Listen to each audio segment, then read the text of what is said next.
So let's answer some frequently asked questions about hair transplant.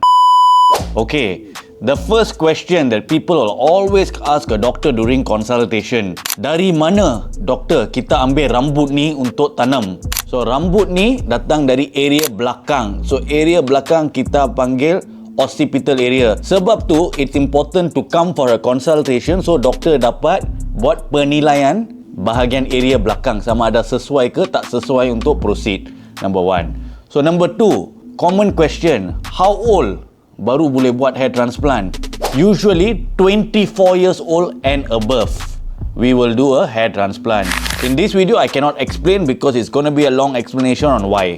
Number three, when we do a hair transplant, hanya untuk male ke atau female pun boleh buat hair transplant? Both. Male boleh buat, female boleh buat. Tapi penilaian untuk male dan penilaian untuk female berbeza.